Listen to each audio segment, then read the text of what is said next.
Hei, siin räägin teile 10 murdude liitmisest ja liitmine on meil selge juba, ehk siis 10 murdude liitmine saab ka selgeks. Pidevalt on analoogia nüüd arvteljest ja siis lihtsalt loendamisest. Alustame siis sellise numbriga nagu 5,5 pluss, paneme 3 ja nüüd otsime üles, mis see on. Kas sa oskad arvata, mis see juba on?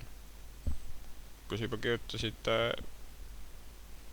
juba 8,5, sa oled päris arukas, juba oled selle välja mõelnud ja võib-olla sul ei olegi vaja seda asja enam vaadata.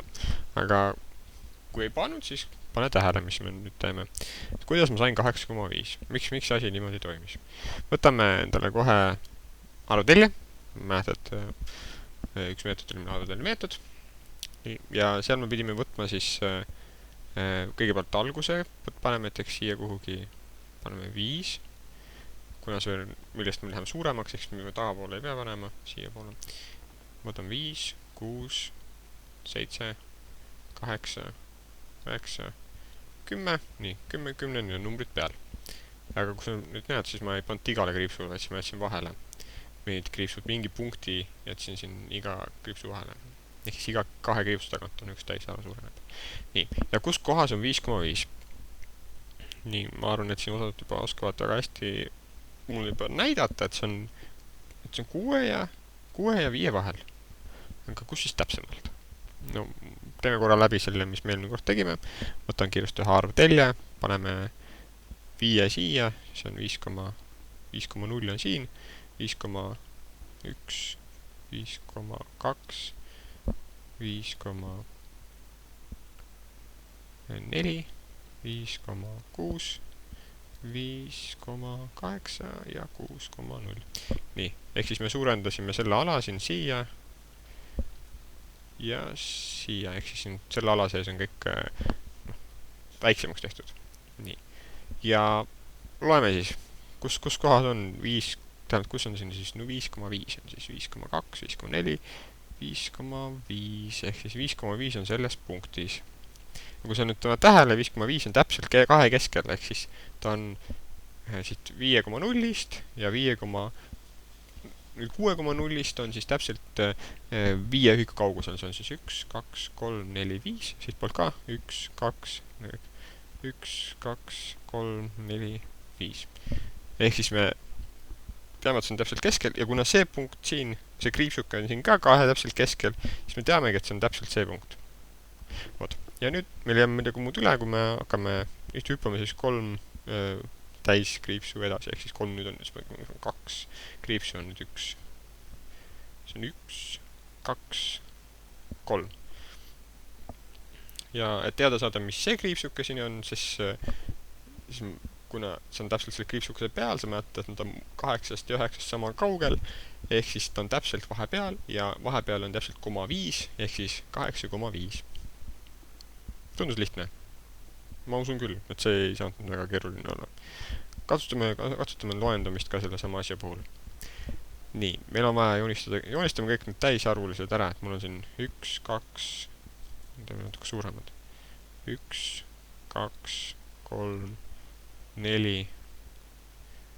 Teeme pannkooke, mul on 5 pannkooki ja 1, 2, 3. Nii, ja nüüd me peame need kuidagi kokku lugema. Palju see võrdub. Ja ma olen praegu 5 kirjutanud ja 3, kuidas me nüüd 5 kirjutame, 0,5. Ma võin näidata siin peal ka. Joonistan siia korra näiteks ühe suurema pannkoogi, jagame selle 2, jagame selle 4. Ei päris nii saa. 1, 2, 3, 4.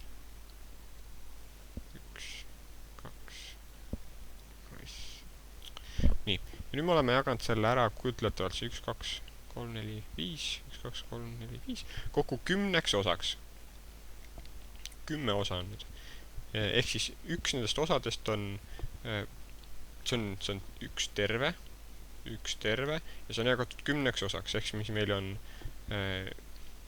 kirjutame siia siis, teised on kõik sellised poolikud osad, siis on 1/10 osad.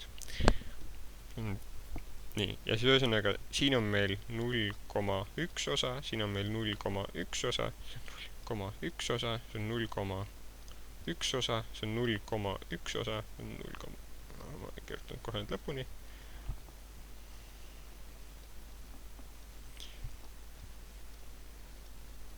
nii, ja nüüd me peame ära siin, võtame ilusa värvikese, näiteks me paneme punast maasikamoosi peale, näitame, kus kohas nüüd, no vaja nüüd oli 0,5, ehk siis meil on, loome 1, 2, 3, 4, 5, ehk siis see ala kõik on 0,5.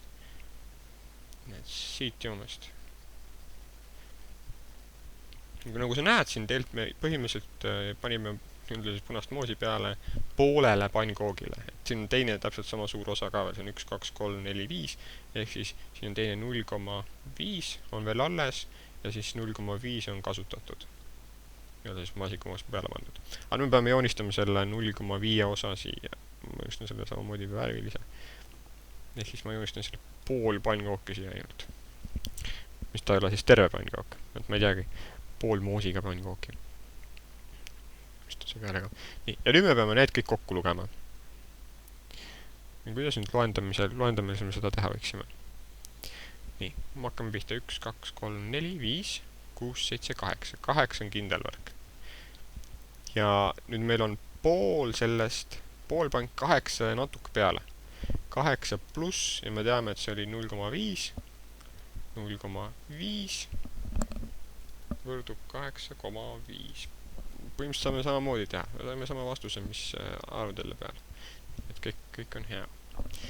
Ma võtame kohe järgmise näite. Ma nüüd ei hakka loendamise asja tegema, mul meeldib arvudel rohkem selle peal, ta räägib rohkem ja palju kiirem teha. Voot. Nii. Võtame järgmise, võtame kohe suuremat. 13, te oleks igav. 13 pluss 11,8. Nii, millega see nüüd võrdub? Nüüd arvutile peal, arvutile meetodi kasutame, kõigepealt paneme 13 siia algusotsa, me teame, et me peame sellest suuremaks minema, ja nüüd lähme siis, kirjutame siia, see on 14, see on 15, 17, 19, 21, 23 ja 25, ma rohkem ei lähe vaja. Ma ei hakka neid välja kirjutama, mul ei tule ruumist puudu. Võt. Ja me peame leidma 11 ja veel natukene, ehk siis 0,8 peame veel edasi minema, ehk siis kasutame siis seda rohelisega. Proovime siis 11 edasi minna kõigepealt. 1, 2, 3, 4, 5, 6, 7, 8, 9, 10 ja 11. 11 jõudsime siia ja selle koha suurus on 24, 23 ja 25 vahel.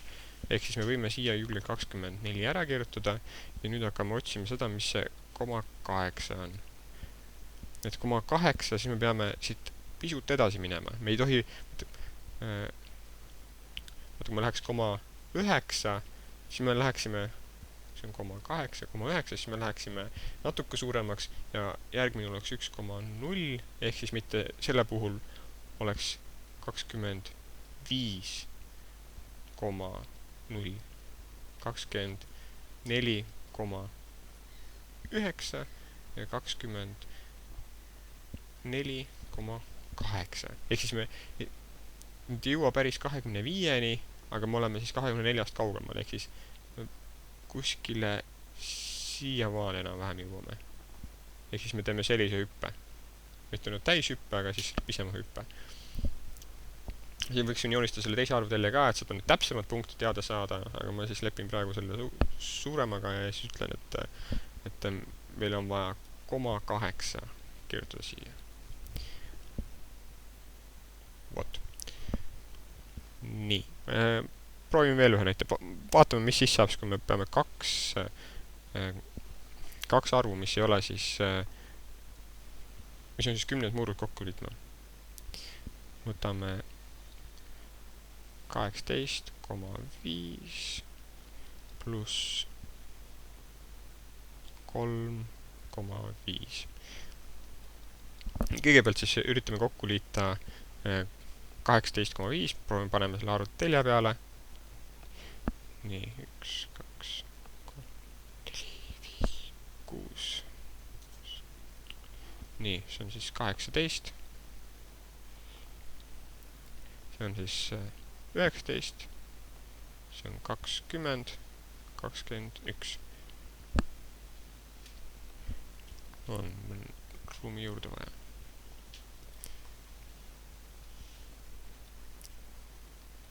nii, ja see on 22.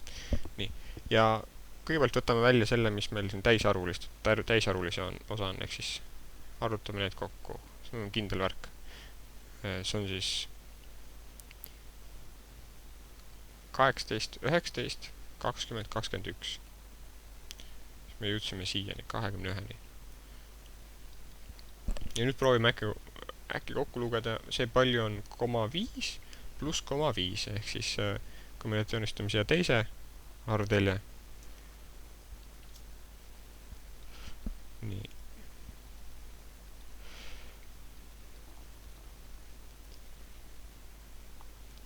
see on väga täpne ei tulnud, aga paneme siia 0 ja 1 siia vahele ja nüüd see on siis 0,1, 0,3, 0,5, 0,7 ja noh, see on täpselt 0,9. Vot, ja nüüd võtame 0,5 ja 0,5. 0,5 on kus kohas? Ma sa seda tead, 0,5 on siin, meil on siin juba näha, et on 0,5. nii, ja ehk siis võtsime selle ja nüüd hüppame 0,5 kohta edasi. see on siis, kui me selle hüppe teeksime, see on 0,1 kohta edasi. kui me see taha teeksime, siis meil on lahutamine, siis me teeksime 0,1 kohta tagasi. võtaksime vähemaks, aga me peame siia suuremaks minema, et ma selle kustutan ära. ehk siis see on 1,5, teine 0,5, 0,1, see on 0,1, 0,2, 0,3, 0,4 ja 0,5. ehk siis me jõudsime siiani, 1-ni. kirjutan selle 1 siia. nii, ja nüüd kui me need kokku liidame, 22, siis me saame selle vastuse, mida me tahtsime. kui me nüüd siia valge arvutile peale, siis me jõudsime siia, et 0,5 oli siia ja natuke veel 22 juurde. Vot, aga Mart, praeguseks oled juba esialgse idee kätte saanud, kuidas saada teada, mis on 0,5-ga arvutamised või 0,4-ga või 0,3-ga ja sa oskaksid arvutusväljakul juba mõned ülesanded ära teha. Mine katseta, ole tubli!